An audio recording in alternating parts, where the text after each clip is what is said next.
Sell your soul to the devil.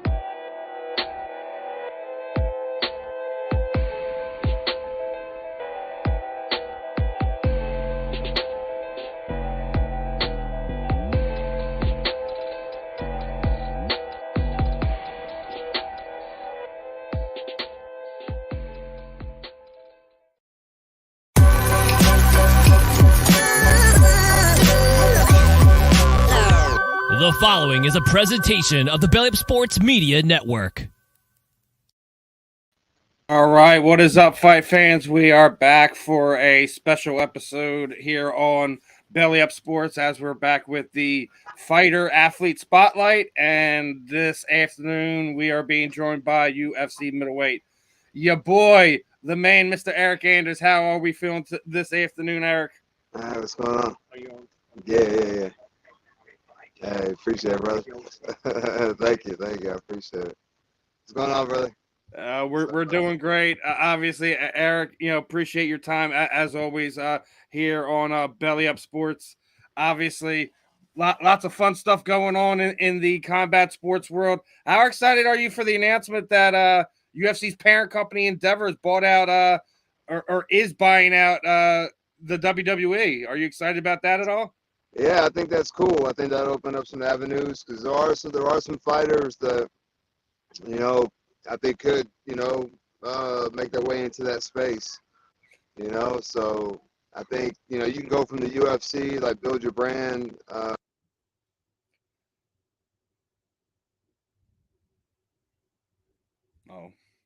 Technical difficulties is the name of the day. Let's give Eryk a second to figure out what's going on here.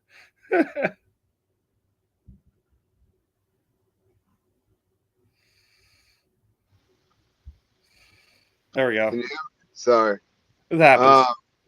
What I was saying is like there are some fighters that could, they're fan favorites. People tune in to watch them. They have a good personality, and they could be doing backflips off the top rope and stuff. So I think it'd be cool that you could build your brand in the UFC and then carry it over and yeah. I mean, it's definitely I think a unique opportunity for you guys, especially the guys who really understand how to be a fan favorite, build a brand. They're very I guess they got the gift of gab when they get to the microphone and things like that. That's something that translates well, and I think there are some guys that would just translate well to going over, not just in the UFC. You see guys in other sports. We were just talking about the Eagles before we came on here. Lane Johnson loves running around with his WWE belt. I'm sure Eagles fans would not want to see him in the WWE anytime soon, considering he's obviously the best right tackle in football right now. But it's interesting to see guys from other sports, other guys that, who are involved, in the UFC and MMA, who are pretty excited for the sale. Obviously, I think it opens the doors for all you guys. Yeah, absolutely. And like I said, if you have that kind of personality, you have that kind of following, maybe you could do both simultaneously.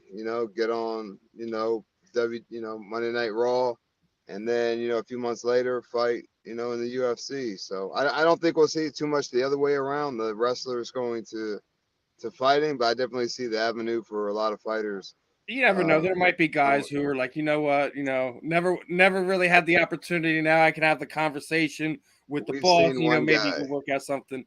Like where Punk did his road, where he tried to make his way into it. Obviously didn't train early enough in his career to kind of have any type of success, but doesn't mean that there's another guy who's on the roster now that could come over, that could actually be exciting, that could actually be a more than just a name on a card fighter. No, I understand, but there's a big difference between getting suplexed on the canvas and getting punched and kicked in the face. We've seen a lot that you could do to prepare or like even Brock Lesnar, he found that there was a level to it. He was beating up one wrestler. That's one. That's only one wrestler, correct? Yeah. Well, like from WWE to Yes, exactly. Yeah, and as soon as he ran up on like a real striker, yeah, it got a little hairy for him. I mean, obviously, it didn't help him with diverticulitis. Everyone has their opinions on why he fell off as hard as he did. Some feel it's more other things. You saw that.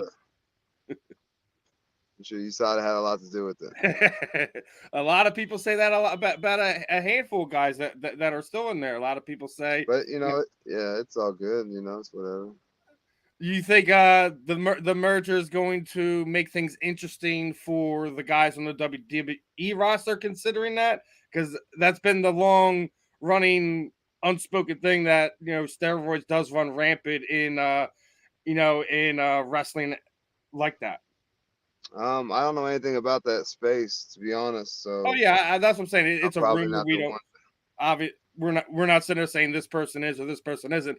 But do you think the merger is going to affect that in any way? Do you think the UFC will implement the USADA type rules on their WWE athletes? Absolutely not. Absolutely not. That's what people go to see. They go to see muscles. Yeah, they go I to see agree. big guys. But also, they're not.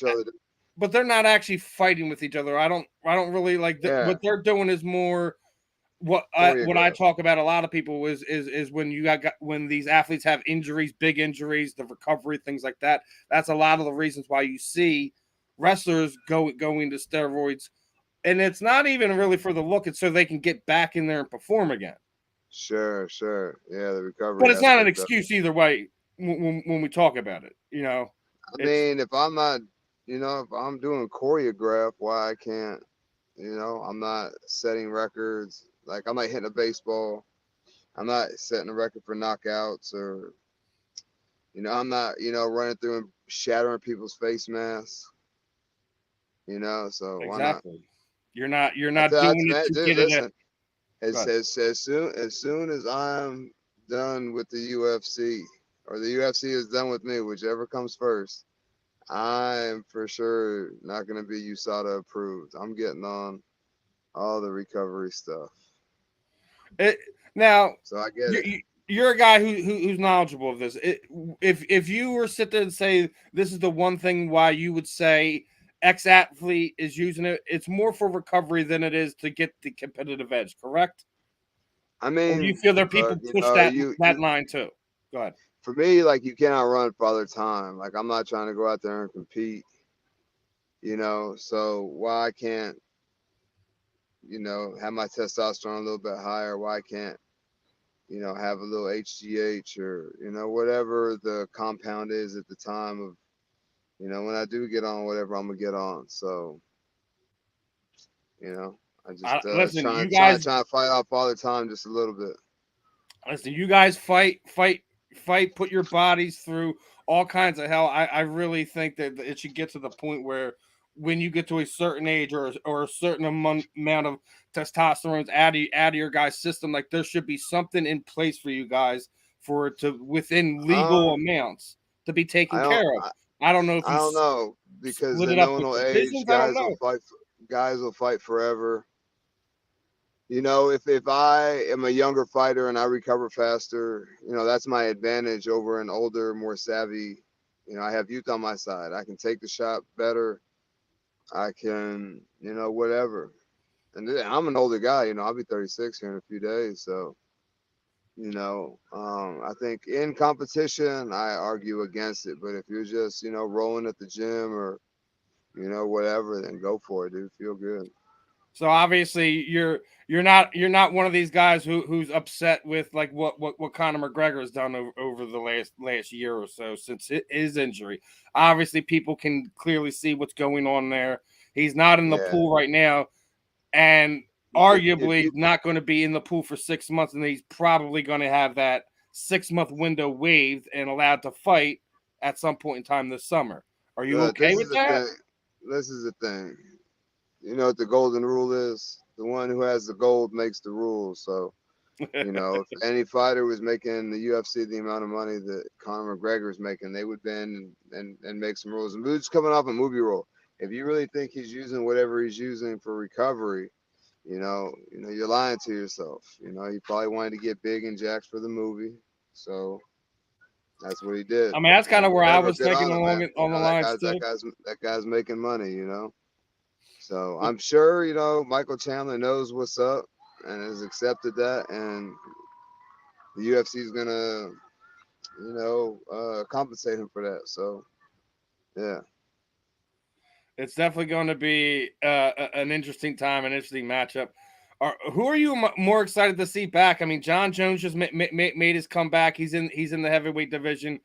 We're getting back to this point where you know UFC's getting some of their larger stars back. The guys who you know push the needle, so to speak. Who are you more excited to see get back in there and do their dominant thing? Was it John Jones with what we've seen with the Cyril Gage fight, what could possibly be with Stipe, or do you feel like from the outside looking in, people are more excited to see what happens when Conor returns?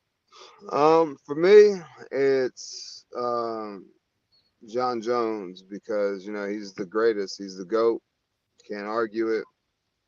The only feather missing in his cap was a 2-division champion. Now he's that. So, you know, what else does he have to do?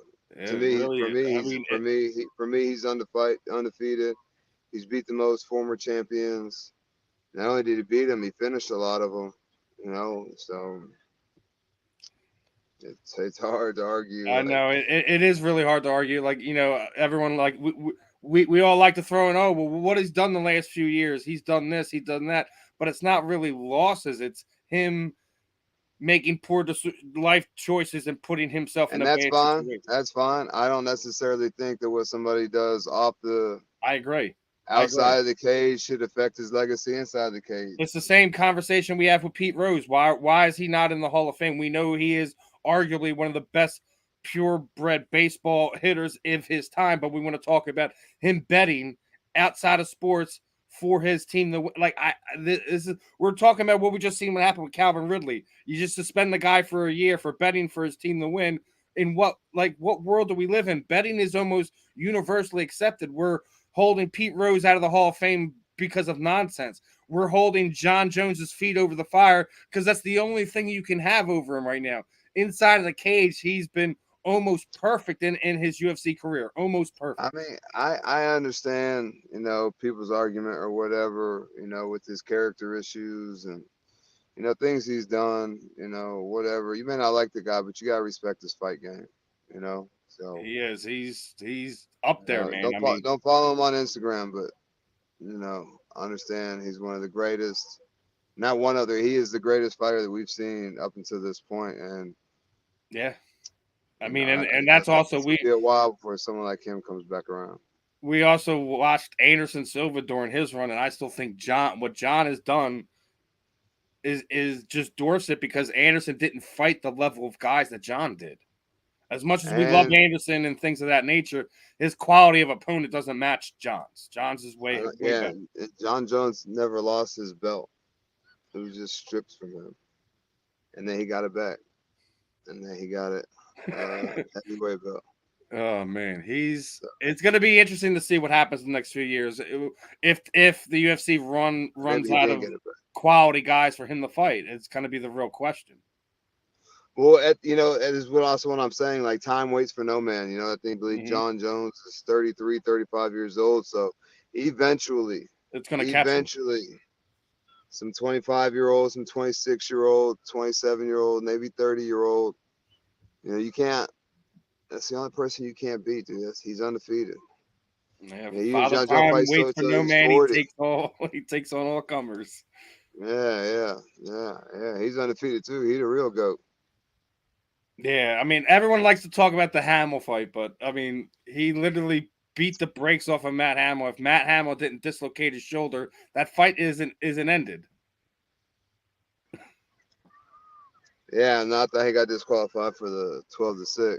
But they were going to take a point, but because Matt wasn't able to continue, that's why he won the fight. Oh, gotcha. He was going to have a point taken from the 12-6 elbow, but it was a point.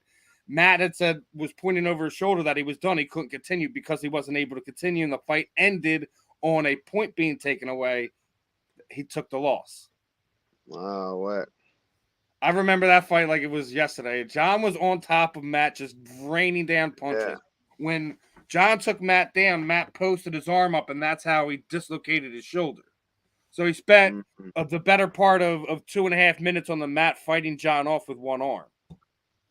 Gotcha. But it's one of those interesting things. Like, you still see Matt kind of holding on to that. Oh, well, I beat John. The referees beat John, and you being injured beat John. You didn't beat John. You didn't even have a dominant position in that fight. I don't know if he's a troll or what, but if he's like the one thing. It's like, if he's you're a troll, able to... it's funny.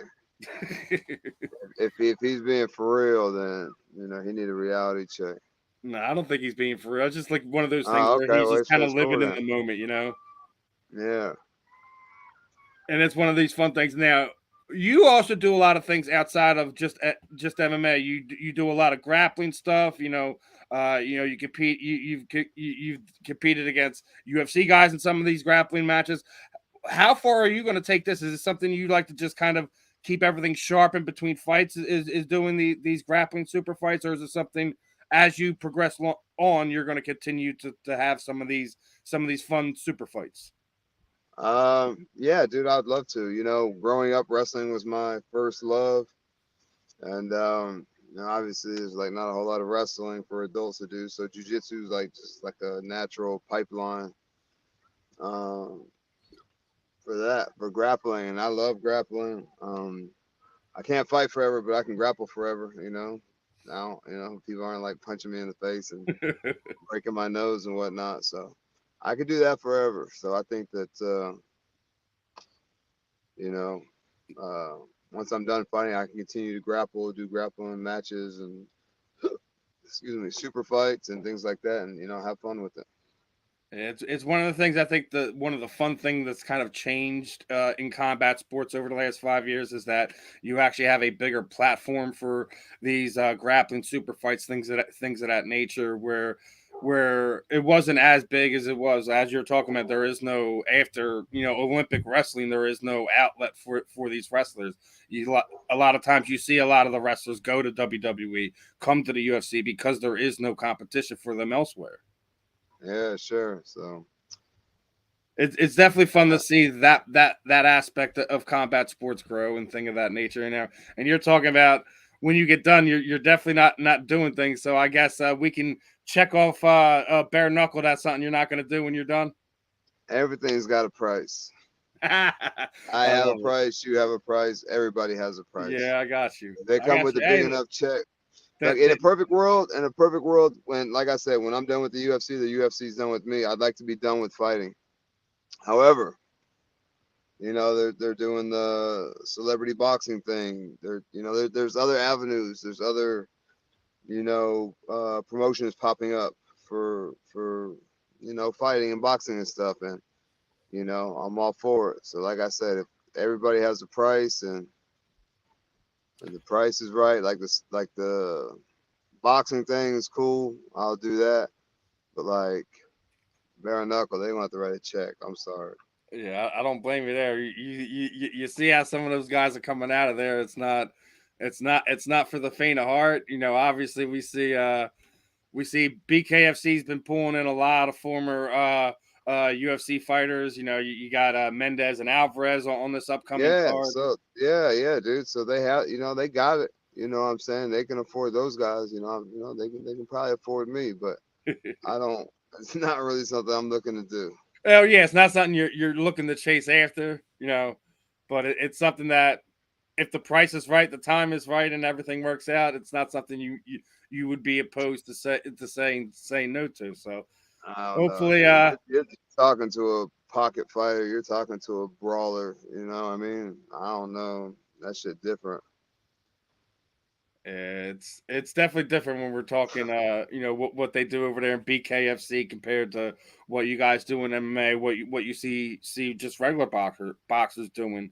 It's I talk to a lot of these guys. I say it definitely takes a rare breed to want to do that, want to be doing that on a consistent basis. Yeah, it's crazy. It definitely is. It's a crazy time in the sport. Even more so, you seen the stuff with Hastabula this past week. Everyone trying to cancel him because of the cat video. What happened? Apparently, like his card was dropping, and then like the next few days after that, Panini made the announcement. There was a video that came up of Hastabula, getting beaten on his cat a little bit. So people were getting upset about that.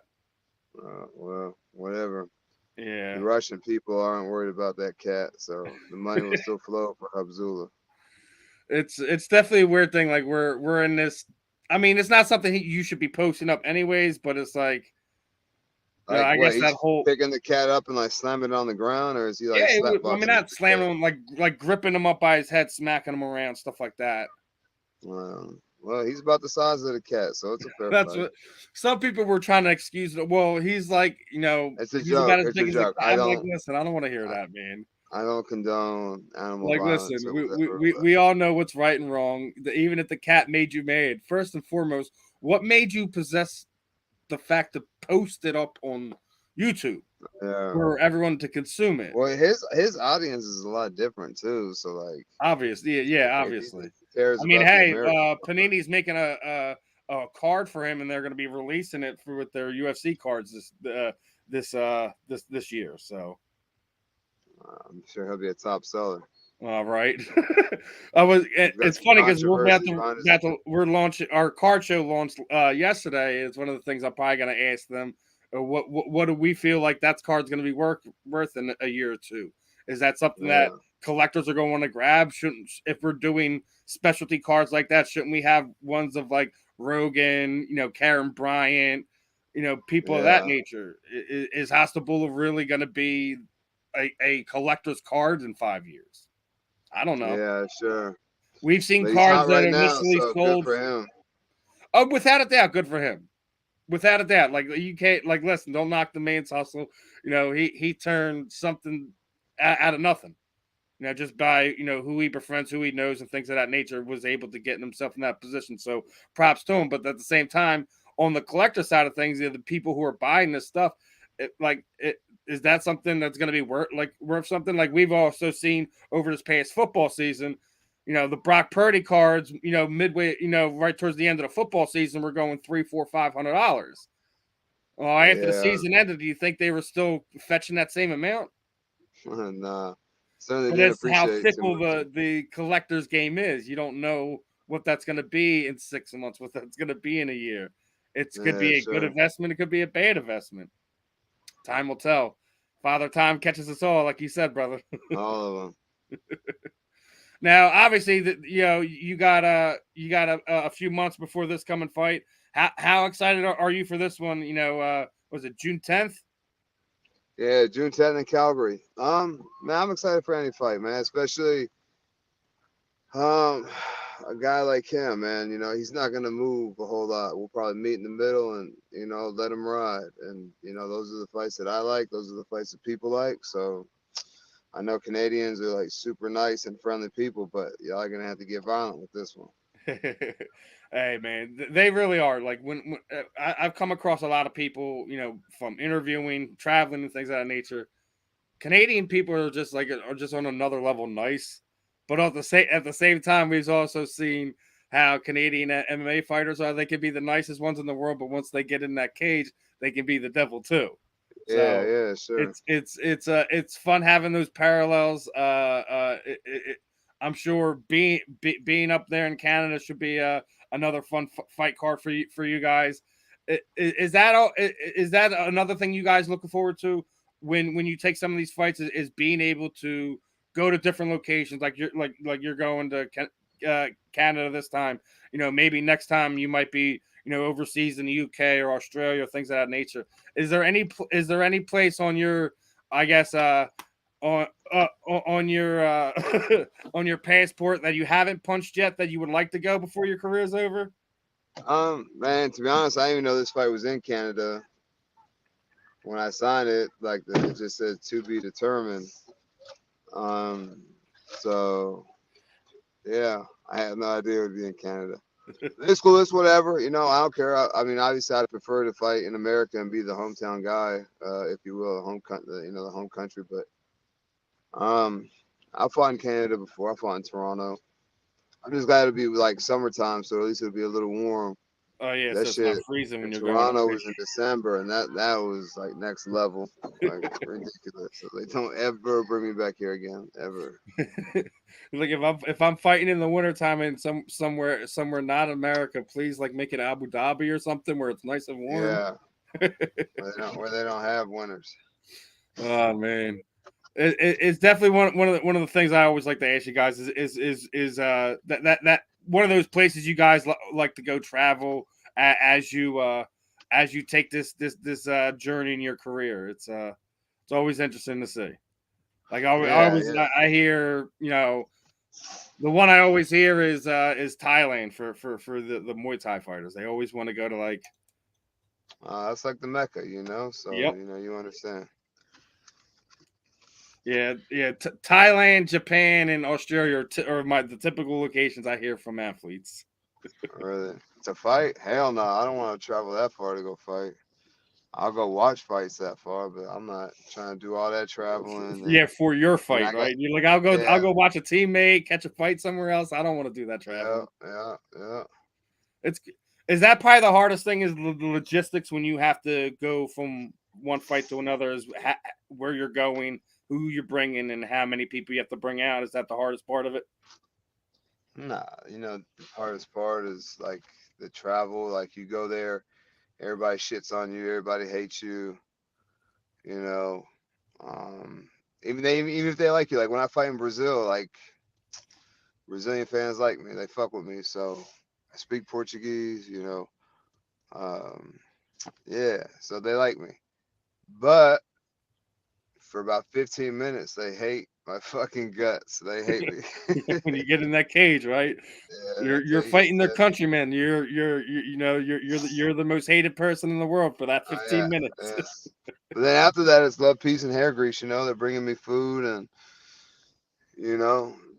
just showing nothing but love, especially because the type of fighter that I am. They really appreciate that. So yeah, you're one of those rare ones, Eryk. You're one of those guys who you were sitting there saying you like to fight in the pocket. You like to bring the heat. So you're one of those ones that fans tune in to watch, man. Mm-hmm. So, now, tuning in to watch the big fight in your weight class is coming up this weekend. Is he going to get his belt back, or is Alex going to put away the style bender one last time? How are you feeling on this one, man? I don't know. We'll find out.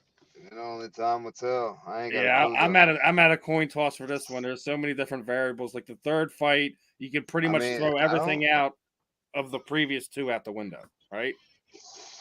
I don't know if there's too many variables. Adesanya almost knocked him out at the end of the first round in the first fight. Mm-hmm. But then didn't. Until he didn't, right? Yeah. And then Alex made him pay for it at the end of the fight. Yeah, so I seriously doubt the fight does that again. Goes 5 rounds, but we'll see.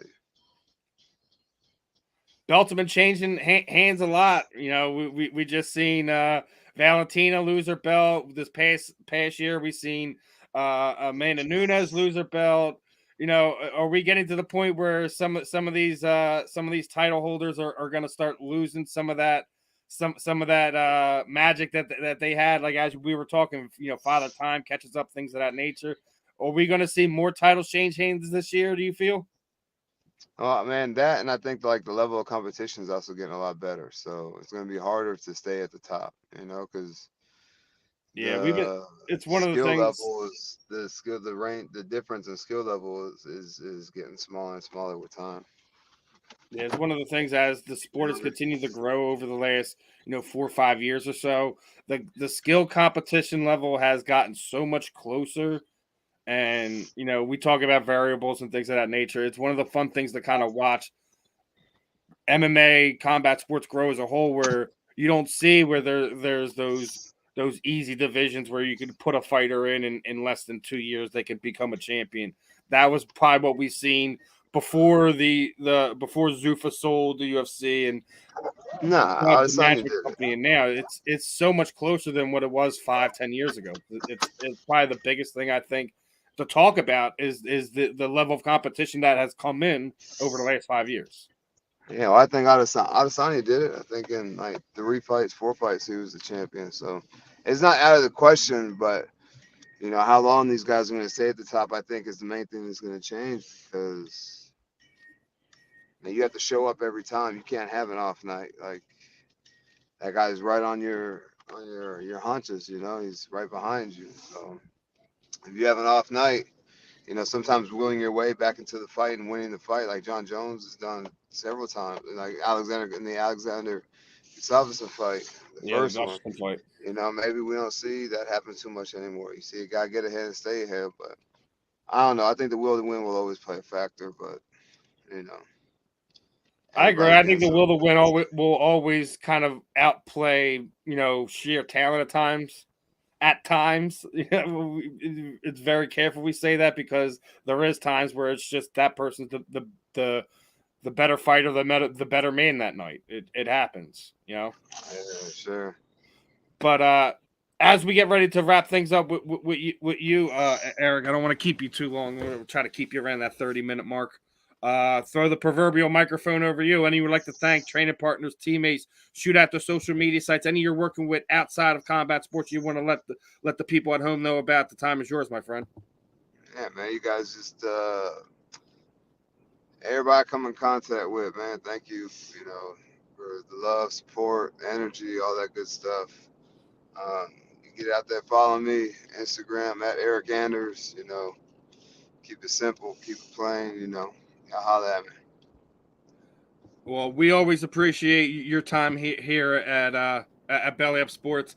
One last thing, I always got to ask you this one because you the Bama alum here. How you feeling about Jalen Hurts pulling that MVP this year? Is he going to shut these critics up for once and for all? Man, he don't quite put up the numbers that Patrick Mahomes does, but I think that you can definitely look for a championship out of him in the future. I agree. I was one of the ones I was really hard on him his first 2 years here, but the jump he made last year, I hadn't seen a skill level change like that since Peyton Manning's second year. Remember, everyone thought Peyton was a bust after his first year. Next thing you know, comes in that second year and he's throwing bullets, and that kind of reminded me of what we just seen this past season from Jalen. They'll continue to build around him and put a defense around him and skilled players and put all the pieces together. I think that's the best thing. You look at it, he's got continuity on that offense. His offensive line's intact. He didn't lose any of his weapons on the outside. Granted, you got a new running back behind you. Running backs are a dime a dozen, especially when you're playing football the way the Eagles are with Jalen Hurts. And then you just have to put some key pieces back on defense. They got 2 first-round draft picks this year in the draft. I think the Eagles will be all right. I think you're correct in your assessment that he will bring a championship in Philadelphia in the next 2 years. We'll see what happens, man. It's up to him. They got to stay healthy. They got to get it done. Yeah, there's a little bit of luck involved. Do love hearing that you agree that he is going to get it done here in Philadelphia. I hope we're both right. Best of skill sure. in the upcoming fight in June, my friend. We'll definitely have you back on here again in the future. I appreciate it, brother. Thank you. Likewise, Eryk. You have a good one, my friend. You too, brother. All right, everyone. That was UFC Middleweight Eryk Anders. He's getting ready to get back in the Octagon June 10th. He's going to be up there in Canada at UFC 289, I believe. Going to be a fun one. Appreciate everyone hopping on here tonight. We'll be back Friday with our regular Combat Deviants show. Appreciate everyone tuning in for the Carcore Hobby Talk show last night. That'll be back again in the next few weeks with episode number 2. Other than that, I'm Steve. This was another special episode of Belly Up Sports, Athlete Spotlight, Fighter Spotlight, whatever you want to call it.